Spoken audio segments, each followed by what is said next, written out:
ये कैलाश पर्वत परम रम्य है, यानी परम सुंदर है। इसलिए सदा जहां शिव उमा निवासु, कैलाश पर्वत पर सदैव कौन निवास करता है? तो कहा शिव और पार्वती निवास करते हैं। महादेव अकेले नहीं बैठे, पार्वती मैया के संग में कैलाश पर सुशोभित हो रहे हैं।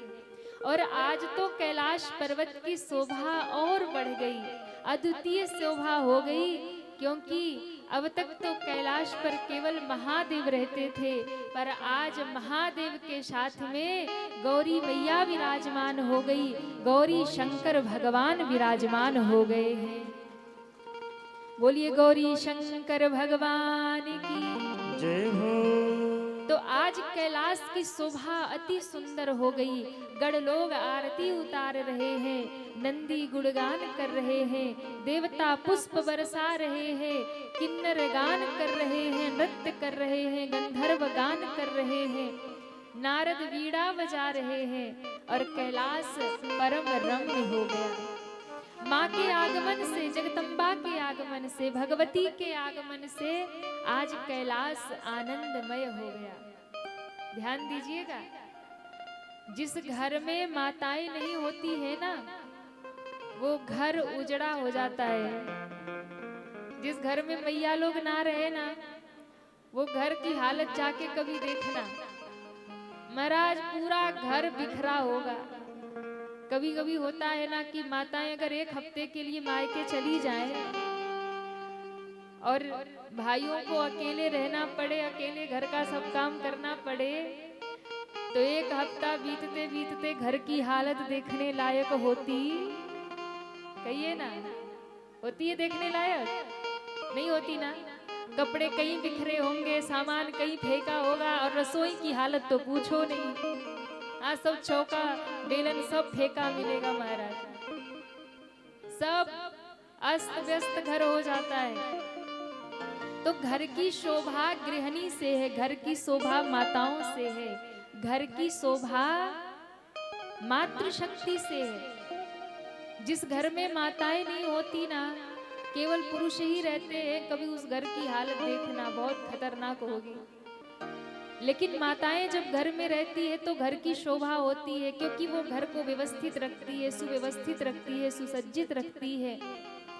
वो घर को हर प्रकार से सुंदर बना करके रखती है, और वही घर की लक्ष्मी है, वही गृह लक्ष्मी। अरे मैया पीछे से बैठ जाओ रास्ते में।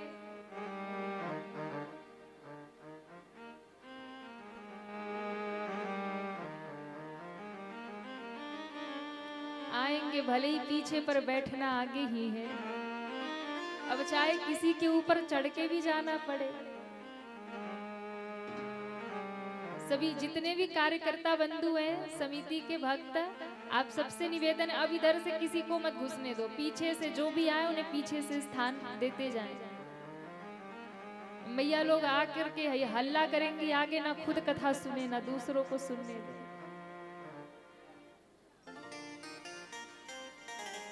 बैठ जाओ मैया, बैठ जाओ, बैठो बैठो बैठो।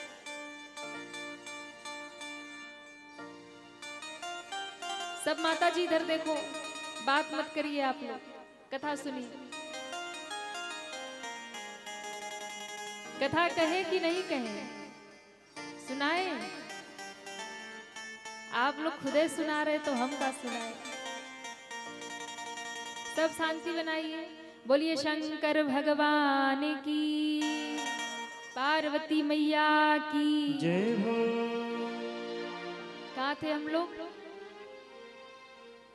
देखो आप लोग बीच में जब इधर उधर करते हो तो हमारा सिग्नल कट जाता है। हाँ, क्योंकि यहाँ बैठने के बाद ना हम कुछ नहीं कहते हैं, जो हनुमान जी कृपा करते हैं हम वही कहते हैं। अपनी कोई सामर्थ्य नहीं। अगर आपको लगता है कि देवी आराधना बैठकर आपको कथा सुना रही है तो आप भ्रम में हैं। बिल्कुल नहीं, हम कथा नहीं गा रहे हैं, कथा गाने वाले तो श्री हनुमान जी हैं। हम तो एक निमित्त हैं, आपके सामने आकर बैठ गए हैं। बाकी क्या बोलना है, क्या कहना है, वो तो हनुमान जी महाराज की कृपा से ही आता है, ये बाबा की कृपा से ही आता है। ये इसमें हमारा कोई सामर्थ्य नहीं है। इसलिए आप लोग बीच में हल्ला मत किया करो, पता नहीं कौन सा भाव अभी आ जाए बुद्धि में प्रभु की कृपा से। और कथा में जाकर बहुत सतर्क और सावधान होकर सुनना चाहिए, एक एक शब्द को सुनना चाहिए। क्यों? प्रभु कृपा से न जाने कौन सा ऐसा शब्द निकल जाए जो आपके हृदय को आकर के लग जाए और आपका जीवन बदल जाए, कुछ कहा नहीं जा सकता। हाँ? कौन सी ऐसी बात, कौन सा ऐसा भाव जो किसी का जीवन बदल दे, किसी को, किसी के जीवन में वो अच्छा काम कर जाए। हाँ? इसलिए कथा का एक एक शब्द बड़े प्रेम से, भाव से और सतर्क होकर के सुनना चाहिए। कोई ऐसी बात, कई बार होता है ना, हम तो भगवान की कथा गाते हैं, हमें खबर नहीं होता, पर कई बार जब कोई भक्त मिलता है और कहता है कि देवी जी हम तो कथा सुनते हैं आपकी, और जब सामने से मिल जाए तो सामने से सुनते हैं, पर सामने से ना मिले तो हम YouTube के माध्यम से सुनते हैं, Facebook पे सुनते रहते हैं। और कथा सुनते सुनते एक समय आता है कि जब हमारे जीवन में बदलाव होता है।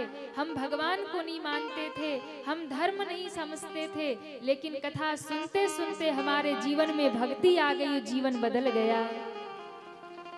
कई बार लोग आकर अपना, हम उन्हें पहचानते नहीं, जानते नहीं, पर वो अपने जीवन का अनुभव बताते हैं कि कथा सुन करके हमारे जीवन में ये बदलाव हो गया। तो भैया उस दिन हमें भी लगता है कि ये कृपा है हमारे हनुमान जी की, हमारी सामर्थ्य नहीं है कि हम कथा सुनाकर किसी का जीवन बदल दे। ये तो कृपा है हमारे हनुमान जी की, हमारे बाबा विश्वनाथ की, कि वो ऐसे कुछ शब्द कहवा देते हैं इस व्यासपीठ से जो शब्द जाकर किसी का जीवन बदल देता है। उस दिन लगता है कि आज जीवन सार्थक हो गया, कथा गाना सार्थक हो गया, कि जब इस कथा को सुन करके किसी का जीवन बदल गया। हाँ, ये कथा सुन करके अगर एक भी व्यक्ति भगवत मार्ग में आगे बढ़ गया, यदि कथा सुन करके एक भी व्यक्ति भगवान में लग गया, कथा सुन करके अगर एक भी भगत बन गया, तो हमारा कथा गाना सार्थक हो गया। उसी दिन हमारा कथा गाना सफल हो गया। इसलिए कथा बहुत ध्यान पूर्वक सुनना चाहिए। बोलिए शंकर भगवान की जय हो। तो हम क्या सुना रहे थे आपको? कहिए, किसी को याद है? नहीं? कैलाश, वाह, एक भैया ध्यान से सुन रहे, उनके लिए ताली बजा दो। जय हो, जय हो। देखो, एक श्रोता है जो कथा पकड़ के बैठा है। आइए 2 मिनट गा लीजिए। परम रम्य गिरिवर कैलासो, परम रम्य गिरिवर कैलासो, परम रम्य गिरिवर कैलासो, परम रम्य गिरिवर कैलासो,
सो।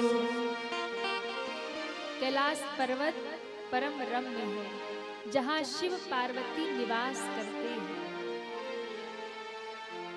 तो मैं आपको निवेदन कर रही थी कि माँ पार्वती के आने से कैलाश की शोभा बढ़ गई है। जिस घर में माँ नहीं होती है, आ गई बात पकड़ में, अब समझ में आया। तो जिस परिवार में, जिस घर में माँ नहीं होती है, जिस घर में माताएं नहीं होती है ना, वो घर शमशान की तरह हो जाता है, वो घर उजड़ जाता है।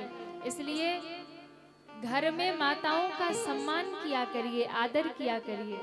देखो, घर में ईंट पत्थरों से मकान बनता है, ईंट पत्थरों से मकान बनता है, ईंट पत्थरों से बिल्डिंग बनती है, ईंट पत्थरों से आप मकान बना लेंगे, लेकिन उस मकान को घर तो माताएं ही बनाती हैं। घर घर तभी होता है जिस घर में गृहिणी हो, सर्वगुण संपन्न माताएं हो, घर को संभालने वाली हो, घर में कलह करने वाली नहीं हो। अगर कलह करने वाली होगी, सुबह शाम चिमटा वेलन पटकने वाली होगी मैया, तो फिर घर में हंगामा ही हंगामा है। फिर तो फिर वो घर घर नहीं है। तो जिस घर में माताएं धार्मिक हैं, यानी भगवत भक्त है, जिस घर में माताएं भगवान का पूजन करती हैं, जिस घर में माताएं घर को व्यवस्थित रखती है, साफ सुथरा रखती है, सुबह शाम घर में दीप जलाती है, धूप जलाती है, ठाकुर जी की सेवा करती है, तुलसी का पूजन करती है, जिस घर में माताएं अपने पति, परिवार, बच्चों की देखभाल करती है, सास ससुर की सेवा करती है और आने जाने वाले अतिथियों का स्वागत और सम्मान करती है, वो घर घर नहीं होता, वो घर स्वर्ग बन जाता है। उस घर में श्री का निवास यानी लक्ष्मी नारायण का निवास हो जाता है। इसलिए माताओं को चाहिए कि अगर घर में लक्ष्मी और नारायण का निवास चाहते हैं, घर में यदि ईश्वर का निवास चाहते हैं, तो कलह मत करो, कड़वे शब्द मत बोलो, घर को सुव्यवस्थित सुसज्जित रखो, साफ सुथरा रखो, तुलसी का पूजन करो, तुलसी का विरवा आंगन में द्वार पे होना चाहिए, सुबह शाम घर की देहली पर दीप जलाओ, अतिथियों का सम्मान करो, आदर करो, प्रेम पूर्वक परिवार में रहो। जिस परिवार में माताएं इस प्रकार से रहती हैं, उस घर में धन संपदा की कभी कमी नहीं होती है, उस घर में साक्षात लक्ष्मी नारायण भगवान का निवास होता है, उस घर की शोभा बढ़ जाती है। ईंट पत्थरों से मकान बनता है, पर माताओं के रहने से घर बनता है, क्योंकि घर को बनाने वाली गृहिणी माताएं होती हैं। तो कैलाश की शोभा बढ़ गई, क्योंकि आज जगत जननी जगदम्बा मैया पार्वती विराजमान है। और देखिए, कैलाश पर्वत शिव पार्वती को बहुत प्रिय है। अब बड़े ध्यान से सुनिए कि कैलाश पर्वत शिव पार्वती को इतना प्रिय क्यों है। देखिए, कैलाश पर्वत में 4 गुण है। कितने गुण है? ध्यान से सुनिए। कैलाश पर्वत में 4 गुण हैं, जिसके कारण कैलाश पर्वत महादेव को परम प्रिय है। तो पहला गुण क्या है कैलाश पर्वत में? तो कहा कैलाश पर्वत में स्थिरता है। कैलाश पर्वत स्थिर है, हिलता डुलता नहीं है। वो अलग बात है, एक बार रावण आया तो उठा लिया तो कैलाश डगमगा गया। तो शंकर भगवान ने भी अपना बल दिखाया। ऐसे भगवान ने अपने अंगूठे को ही रखा पर्वत पे, तो सोई उसका हाथ ही दब गया। शिव तांडव स्तोत्र गाने लग गया। तो कैलाश पर्वत में स्थिरता है। कैलाश पर्वत में दूसरा गुण है कि कैलाश पर्वत में उच्चता है। कैलाश पर्वत बहुत ऊंचा है। तीसरा गुण है कैलाश पर्वत में उज्ज्वलता है, यानी कैलाश पर्वत सदैव उज्जवल है, सफेद है। और चौथा गुण है कि कैलाश पर्वत में शीतलता है। कैलाश पर्वत बहुत शीतल है, बहुत ठंडा है। तो ये 4 गुण के कारण कैलाश पर्वत शिव को अति प्रिय है। तो महादेव जी संदेश क्या दे रहे हैं? कहा ये 4 गुण जिस दिन हमारे और आपके जीवन में आ जाएंगे, उसी दिन हम भी, हमारा हृदय भी कैलाश पर्वत बन जाएगा। और जिस दिन हमारा हृदय कैलाश पर्वत बनेगा, उसी दिन शिव पार्वती का निवास हमारे हृदय में हो जाएगा। अब आप कहेंगे कि महाराज अब हम कैलाश पर्वत कैसे बने, है ना? क्यों? कैलाश पर्वत स्थिर है, हम तो चलते फिरते दौड़ते हैं। कैलाश पर्वत बहुत ऊंचा है, हम तो छोटे छोटे इंसान हैं। कैलाश पर्वत तो बहुत उज्जवल है, सफेद है, बर्फ की चादरों से ढका रहता, हम तो कैसे भी है। कैलाश पर्वत तो बहुत शीतल है, पर हम तो बड़े गुस्से वाले हैं, हर समय गर्म हो जाते हैं, क्रोध में आ जाते हैं। ध्यान रखिए, 4 गुण है कैलाश पर्वत में, और ये 4 गुण हर व्यक्ति के जीवन में आना चाहिए। तब आपका मन, आपका हृदय कैलाश पर्वत बनेगा। कैलाश पर्वत जब आपका मन और हृदय बनेगा, तो आपके भी हृदय में सदा जहां शिव उमा निवासो। जैसे शिव और उमा नित्य कैलाश में विराजते, हमारे हृदय में भी, हमारे चित्त में भी गौरी शंकर भगवान का निवास होगा। तो पहला गुण है स्थिरता। स्थिरता का अर्थ है कि हमारे और आपके जीवन में स्थिरता होनी चाहिए, यानी हमारा जीवन शांत होना चाहिए।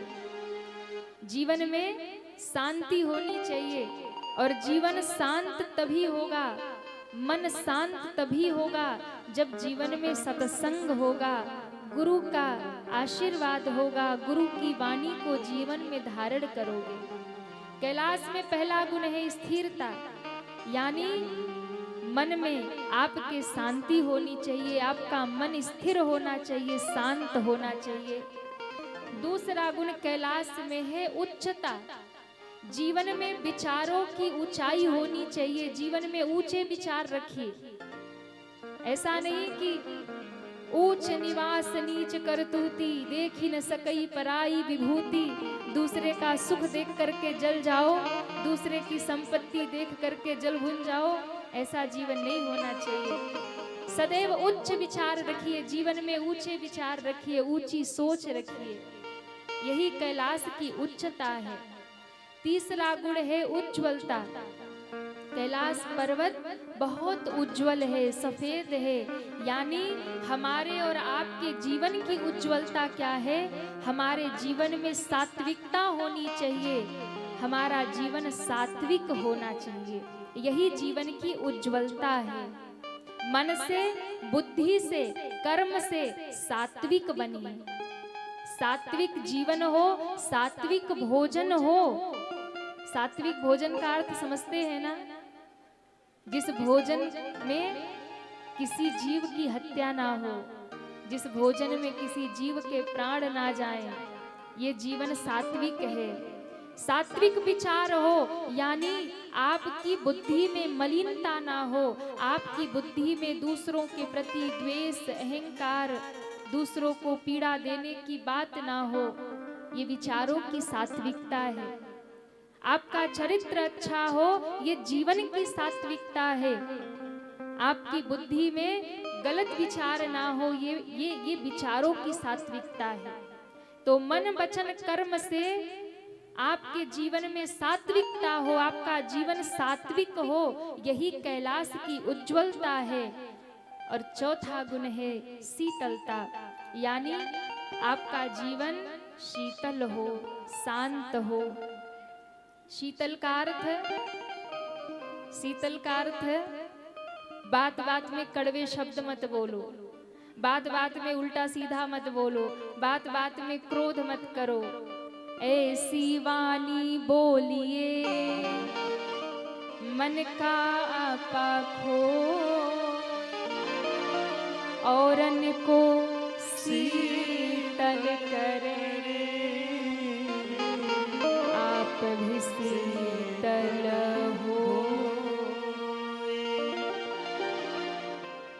मन वाणी कर्म से किसी को कष्ट ना पहुंचाना ही जीवन की शीतलता है। कैलाश पर्वत का चौथा गुण शीतलता। हमारे और आपके जीवन में शीतलता होनी चाहिए। जहां बैठो, जहां जाओ, लोगों को प्रसन्नता हो, लोग आपके आने का इंतजार करें। जीवन ऐसा होना चाहिए। ऐसा नहीं कि लोग जाने का इंतजार करें कि कब जाएंगे।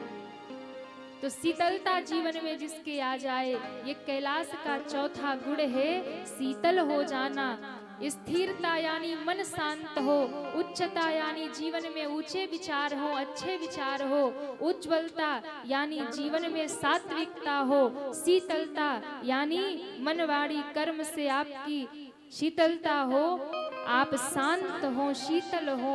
ये चार गुण जिस दिन आपके जीवन में आएगा, उसी दिन आपका मन, आपका हृदय कैलाश बन जाएगा। और जिस दिन हृदय कैलाश बन गया, उसी दिन हृदय में शिव और पार्वती का निवास हो जाएगा। अच्छा, बात समझ में आ गई कि नहीं? किसको किसको नहीं समझ में आई वो हाथ उठाएं। अरे राम राम, मैया लोग को नहीं समझ में आई? आ गई तो हाथ क्यों उठा रहे? किसको किसको समझ में आया? अच्छा चलो, समझ में आ गया तो अच्छी बात है। तो आज के बाद कौन कौन अपने जीवन में ये बातें स्वीकार करेगा कि हमारा हृदय कैलाश पर्वत बन जाए? अच्छा, जो हाथ नहीं उठा रहे वो नहीं करेंगे। वो कह रहे हैं कि हम ना शांत होंगे, ना ऊंचे विचार रखेंगे, ना सात्विक होंगे, और ना तो ऐसी बात बोलेंगे कि लोगों को ठंडक पहुंचे। ऐसी बोलेंगे लोग जल भुन जाए।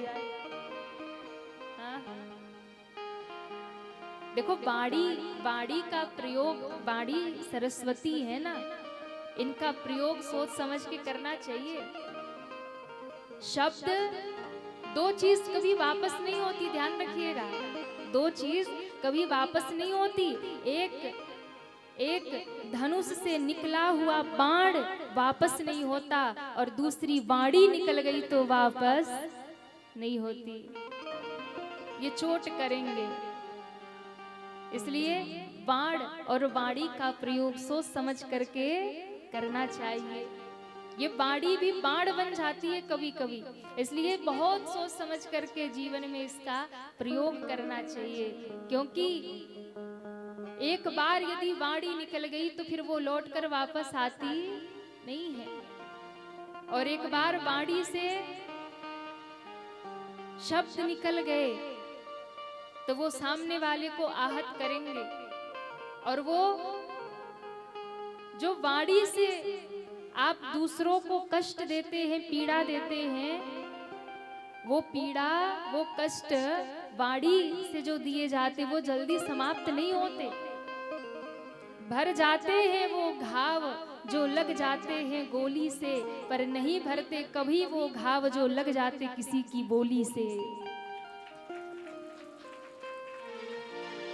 वो जब आप सामने जाओगे ना, व्यक्ति, हाँ इन्होंने ऐसा बोला था हमें, हाँ ये चलता है पूरे जीवन में। इसलिए बहुत सोच समझकर जीवन में वाणी का प्रयोग करना चाहिए। तो शंकर भगवान कहाँ निवास करते हैं? कहिए, कहाँ? कैलाश पर्वत पे। और कैलाश पर्वत शंकर जी को अति प्रिय है, क्योंकि उसमें 4 गुण है। अपने हृदय को कैलाश पर्वत बना लो, उसके 4 गुणों को जीवन में धारण कर लो, तो आपके भी हृदय में महादेव का निवास हो जाएगा। बोलिए शंकर भगवान की। तो आइए, कैलाश पर बाबा विराजमान है। किसको किसको दर्शन करना है? जो हाथ नहीं उठा रहे उनको दर्शन नहीं करना है। बोलिए कैलाशपति भगवान की जय